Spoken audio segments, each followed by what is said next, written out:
Nous connaissons tous cette sensation, cette légère appréhension qui monte quand quelqu'un vous demande quelque chose. Un collègue qui sollicite de l'aide alors que vous êtes débordé. Un ami qui demande un service qui va gruger votre énergie. Un membre de votre famille qui a besoin de votre temps, encore. Et souvent, malgré votre fatigue, votre emploi du temps chargé ou votre simple désir d'être seul, un mot sort de votre bouche. Un mot qui ne reflète pas ce que vous ressentez vraiment. Ce mot est oui. Nous disons oui. Nous disons oui parce que nous pensons que c'est ce que l'on attend de nous. Oui, parce que nous voulons aider sincèrement. Parce que nous aimons les gens autour de nous et souhaitons leur apporter notre soutien. Oui, parce que nous craignons de décevoir quelqu'un qui compte pour nous. Oui, parce que nous avons une peur viscérale du conflit, une aversion pour la confrontation, ou une angoisse sourde du rejet si jamais l'on venait à nous refuser. Oui, parce que, au fond de nous, peut-être depuis l'enfance, nous pensons que notre valeur personnelle est directement liée à notre utilité pour les autres, à notre capacité d'être toujours là, toujours serviable. Oui, parce que nous pensons, en nous conformant à une norme sociale ou à une image de bonne personne, que c'est ce qu'une personne admirable, aimable ou réussie ferait. Et au fil des jours, des semaines, des années, à force d'accumuler les oui non désirés, les engagements pris par obligation plus que par choix sincère, nous finissons, inévitablement, par nous retrouver submergés, croulant sous le poids des demandes extérieures, épuisés physiquement et émotionnellement, ressentant parfois de la rancœur, d'abord subtile, puis de plus en plus manifeste, envers les autres qui profitent de nous, mais surtout, et c'est le plus douloureux, envers nous-mêmes pour avoir laissé la situation s'installer. Nous avons l'impression, très réelle et très désagréable, de ne plus maîtriser notre temps, notre énergie, le cours de notre vie. Notre gentillesse naturelle, notre désir sincère d'être aimé, notre besoin légitime d'appartenance, tous ces aspects positifs se transforment insidieusement en une sorte de prison dorée dont les barreaux sont faits de nos propres « oui ». Nous perdons notre pouvoir, dilués dans les innombrables directions que les autres nous demandent de prendre. Mais et si cette dynamique, si courante et si destructrice pour le bien-être intérieur, n'était pas une fatalité? Et si je vous disais que refuser une demande, que dire non à quelque chose qui ne nous convient pas, n'est absolument pas un signe de faiblesse ou d'égoïsme, comme on nous l'a peut-être appris, mais au contraire, l'une des expressions les plus profondes, les plus puissantes et les plus libératrices de la force intérieure, de l'authenticité retrouvée et du respect de soi. Et si apprendre, délibérément, à cesser d'être constamment et automatiquement disponible pour tout le monde, recelait un pouvoir caché, une force psychologique latente, capable non seulement de transformer radicalement votre réalité intérieure, mais aussi, par ricochet, tout ce qui vous entoure, vos relations, vos opportunités, la manière dont le monde interagit avec vous. C'est une vérité profonde, universelle dans ses mécanismes, explorée en profondeur et révélée par l'un des esprits les plus brillants, les plus courageux et les plus perspicaces du XXe siècle, le psychiatre et psychanalyste suisse Carl Jung. Jung a consacré l'œuvre de sa vie à cartographier le paysage complexe et souvent mystérieux de la psyché humaine, allant bien au-delà de la simple surface de la personnalité consciente, celle que nous montrons au quotidien. Il a compris que nos difficultés avec les limites, notre incapacité à dire non, notre tendance compulsive à dire oui quand nous voulons dire non, ne sont pas de simples conventions sociales, apprises ou des mauvaises habitudes superficielles. Non.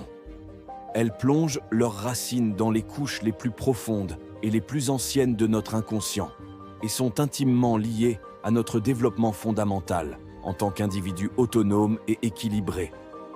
Il a mis en lumière les mécanismes inconscients qui nous poussent à nous suradapter et à nous épuiser, et par extension, il a révélé comment inverser cette dynamique. Pourquoi est-il si incroyablement difficile pour tant d'entre nous de dire non, de fixer des limites claires, d'oser devenir indisponible sans ressentir une culpabilité écrasante ou une anxiété paralysante? Jung nous donnerait plusieurs clés de compréhension, ancrées dans la structure même de notre psyché et son interaction avec le monde. Premièrement, il y a notre persona. La persona, concept central dans la psychologie jungienne, est le masque psychique que nous portons en société. L'ensemble des rôles, des comportements, des attitudes et des apparences que nous adoptons plus ou moins consciemment pour interagir efficacement avec le monde extérieur, être accepté par notre environnement social, professionnel ou familial, et être aimé ou valorisé par les autres. Si, très tôt dans notre vie, nous avons appris que pour être aimé, accepté ou considéré comme bon, il fallait être serviable, toujours disponible, gentil, ne jamais décevoir, alors notre persona s'est construite autour de ces qualités. Dire non, poser une limite, devenir indisponible, menace directement l'intégrité de cette image, de ce masque que nous présentons. Nous craignons, souvent à un niveau très profond et inconscient, qu'en disant non, le masque ne tombe, que notre persona ne se fissure, et que les autres ne découvrent alors qui nous sommes vraiment, sous ce masque. Et ce, qui nous sommes vraiment, est souvent coloré par nos propres peurs intériorisées ou les jugements que nous avons reçus. Égoïste, paresseux, indifférent, pas assez bien, incapable. La peur de perdre l'acceptation et l'amour que nous pensons avoir gagné grâce à notre persona de disponibilité est un puissant moteur du oui automatique. Deuxièmement, et c'est là que réside une part essentielle du vrai pouvoir caché, la difficulté à dire non est profondément liée à l'ombre. L'ombre, dans la psychologie jungienne, représente l'ensemble des aspects de nous-mêmes que nous avons rejetés, déniés, refoulés ou cachés dans l'inconscient parce qu'ils étaient jugés inacceptables, soit par nous-mêmes, souvent à la suite de critiques ou de blessures précoces, soit par notre environnement, famille, société, durant notre enfance et notre adolescence. La peur du rejet peut être suite à des expériences passées, le besoin désespéré et insatiable d'approbation extérieure, une faible estime de soi profondément enracinée, la peur de la solitude et de l'abandon, la peur du conflit et de la confrontation, ces peurs et ces désirs insatisfaits qui résident dans l'ombre, peuvent nous pousser inconsciemment à dire toujours oui, à rechercher compulsivement l'approbation et à éviter tout ce qui pourrait la menacer. Nous finissons par croire, à un niveau très profond, que notre valeur fondamentale en tant que personne réside uniquement dans notre utilité pour les autres, que nous ne serons aimés, acceptés ou en sécurité que si nous sommes constamment disponibles, accommodants, et que nous nous sacrifions pour répondre aux attentes externes. Dire non devient alors, pour ces parties vulnérables de l'ombre, une menace existentielle directe qui réveille des peurs archaïques. L'acte de dire non, même un simple, ferme mais respectueux « non, je ne peux pas m'engager sur cela en ce moment » ou « je ne suis pas disponible à ce moment-là » est radicalement, fondamentalement puissant précisément parce qu'il va à l'encontre de ces dynamiques inconscientes profondément ancrées. C'est un acte de courage qui défie la persona figée et qui affronte les peurs de l'ombre. Premièrement, dire non, c'est un acte de reprise de possession de votre énergie psychique. Notre énergie psychique, notre libido, au sens jungien, d'énergie vitale et directionnelle qui nous pousse à vivre, créer et nous développer, est une quantité limitée et précieuse.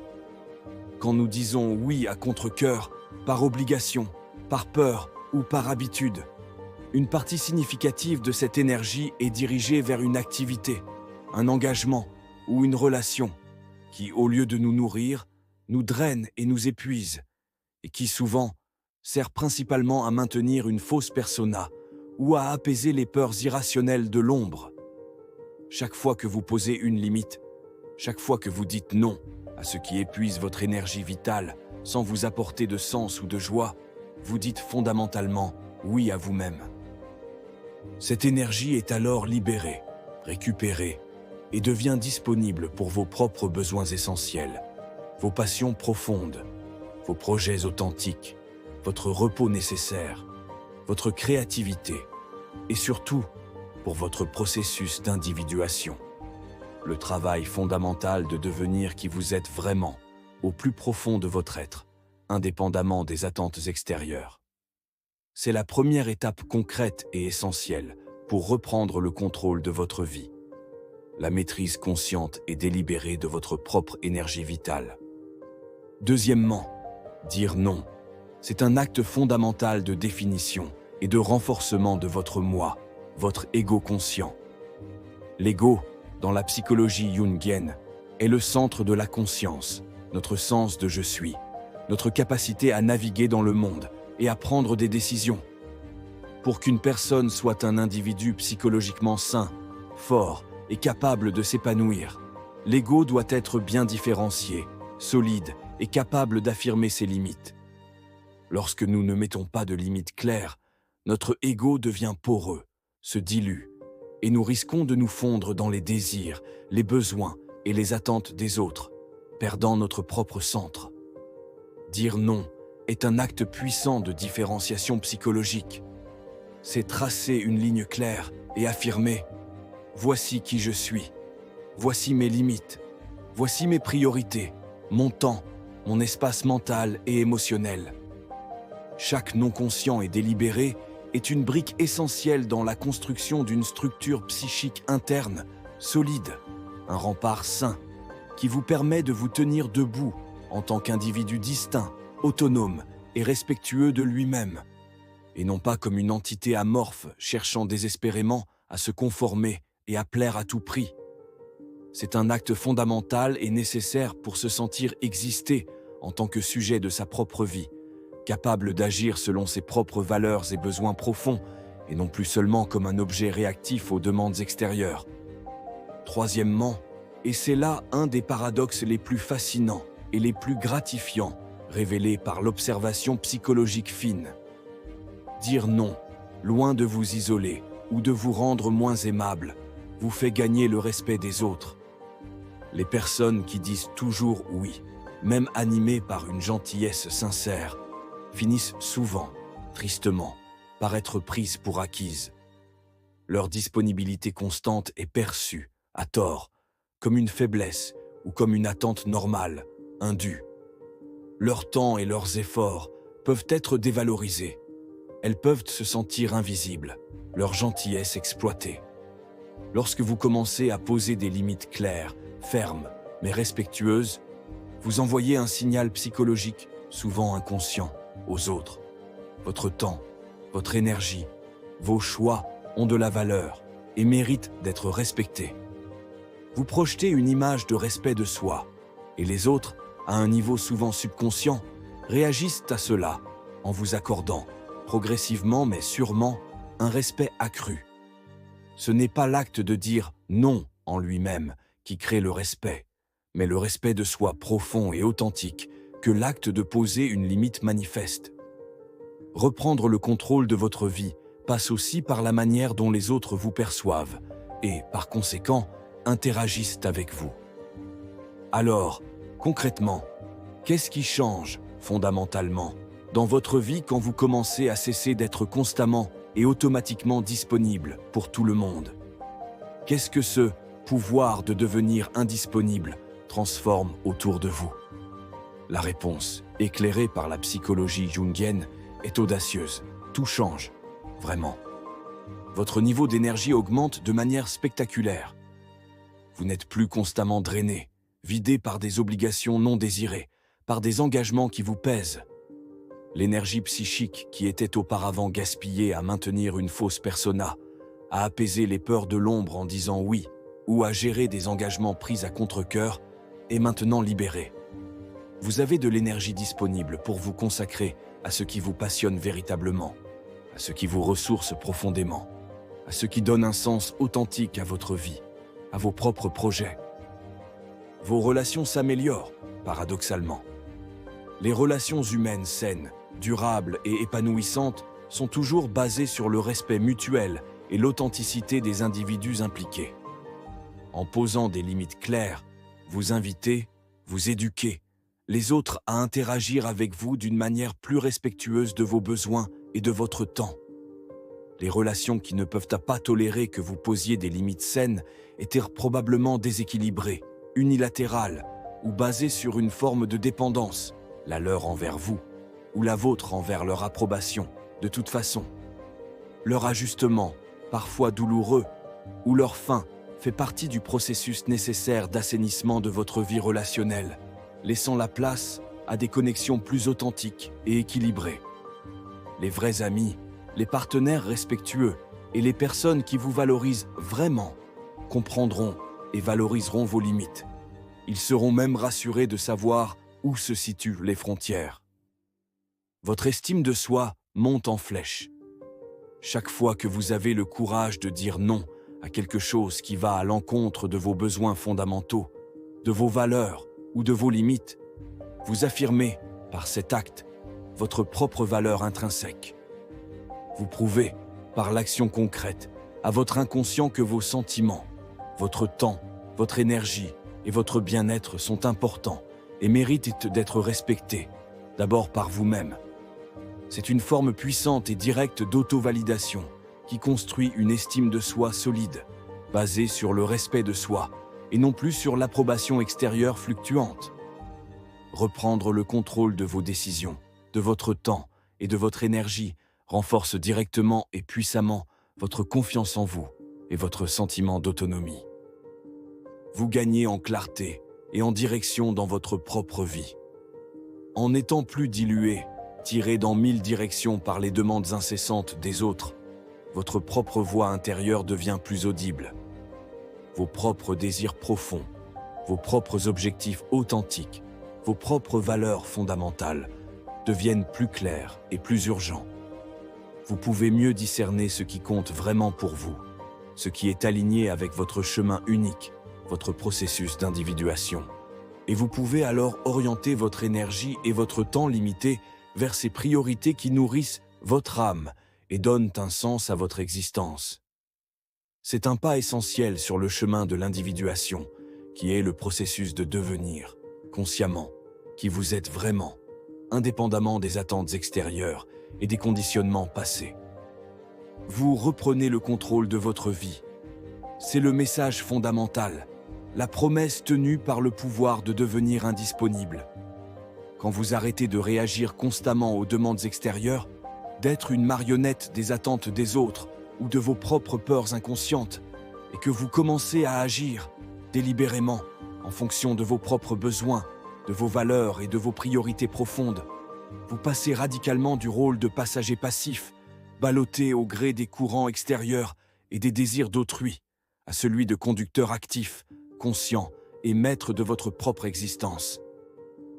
Comment commencer concrètement à manifester ce pouvoir caché dans votre vie, à embrasser le chemin de l'indisponibilité saine? Cela ne se fait pas du jour au lendemain. C'est un processus qui demande de la pratique et, souvent, qui est inconfortable au début, précisément parce qu'il réveille les peurs de l'ombre mentionnées plus tôt, peur du rejet, de la colère de l'autre, de la culpabilité. Mais c'est un processus libérateur. La première étape est la prise de conscience active. Observez-vous, sans jugement. Remarquez les moments précis où vous dites oui, alors qu'une partie de vous veut désespérément dire non. Identifiez les sentiments qui accompagnent cette réponse automatique. La frustration, la fatigue qui monte, la résignation amère, la rancœur latente, la culpabilité anticipée. Remarquez aussi, et c'est crucial, les peurs qui vous empêchent de dire non. La peur du rejet, la peur du conflit, la peur d'être jugé négativement, la peur de décevoir. Jung disait que rendre l'inconscient conscient est la tâche principale de la psychologie. Conscientiser ces dynamiques inconscientes qui vous poussent à dire oui est le tout premier pas vers votre liberté. Ensuite, commencez petit. Vous n'avez pas besoin de refuser toutes les demandes du jour au lendemain et de devenir ermite. Choisissez des situations à faible risque pour vous entraîner. Peut-être refuser une invitation à un événement social qui ne vous tente pas vraiment, plutôt que de vous sentir obligé d'y aller par convention. Ou demander un délai avant de donner votre réponse à une sollicitation. Je dois vérifier mon emploi du temps, je te redis ça demain. au lieu de dire oui immédiatement, par automatisme. Cela vous donne un espace psychologique pour respirer, pour consulter vos besoins réels et vos priorités, et pour vérifier si la demande est vraiment alignée avec votre énergie et vos désirs avant de vous engager. Apprenez à dire non de manière simple, claire et respectueuse. Vous n'avez pas besoin de vous justifier longuement, d'inventer des excuses compliquées qui peuvent être source d'anxiété supplémentaire ou de vous sentir coupable. Un simple « Je vous remercie de penser à moi, j'apprécie vraiment, mais je ne peux pas m'engager sur cela en ce moment » ou « Ma priorité est ailleurs pour l'instant, je ne pourrai pas t'aider cette fois-ci » est souvent suffisant et respectueux. Vous avez le droit fondamental de poser vos limites sans avoir à négocier leur légitimité avec l'autre. Votre temps et votre énergie vous appartiennent. Reconnaissez profondément que dire non à l'autre, c'est dire oui à soi-même. Chaque fois que vous refusez consciemment une demande qui va à l'encontre de vos besoins fondamentaux, de vos valeurs, de vos limites énergétiques, vous affirmez, par cet acte d'authenticité, vos propres besoins, vos propres limites, vos propres désirs, votre propre valeur. C'est un acte de self-care fondamental, non pas égoïste, comme le craint l'ombre, mais essentiel pour maintenir votre équilibre psychique, émotionnel et physique. C'est un investissement en vous-même. Attendez-vous à une résistance intérieure et extérieure. Quand vous commencez à changer la dynamique établie en posant des limites, votre ombre interne pourrait générer une forte culpabilité. Je suis une mauvaise personne de dire non. Ou de l'anxiété. Elle va me rejeter. Accueillez ces sentiments inconfortables comme de vieux programmes qui se manifestent, mais ne les laissez pas vous faire revenir en arrière la prochaine fois. Certaines personnes autour de vous peuvent réagir négativement ou avec surprise. Elles étaient habituées à votre disponibilité et votre changement remet en cause leur propre zone de confort, leurs habitudes ou leur dépendance, même inconsciente à votre égard. Elles pourraient essayer de vous faire culpabiliser, de faire pression ou d'exprimer leur mécontentement. Cette résistance externe est souvent un signe clair et positif que vous êtes sur la bonne voie, que vous êtes en train de briser d'anciens schémas relationnels déséquilibrés et d'en établir de nouveaux, plus sains. Accueillez cette résistance non pas comme un signe d'erreur, mais comme une confirmation que vous êtes en train de grandir, de vous définir et de reprendre votre pouvoir. Du point de vue jungien, apprendre à dire non et à poser des limites est une étape absolument cruciale et nécessaire dans le processus de séparation et de différenciation psychologique, essentiel à l'individuation. C'est en nous distinguant clairement de la masse indifférenciée, des attentes collectives et des projections que les autres placent sur nous que nous pouvons progressivement découvrir et affirmer notre individualité unique et authentique. C'est en retirant notre énergie psychique des engagements et des rôles qui ne sont pas véritablement les nôtres, dictés par la persona ou l'ombre, que nous pouvons la réinvestir de manière constructive dans la construction et la manifestation de notre moi véritable et aligné sur le soi.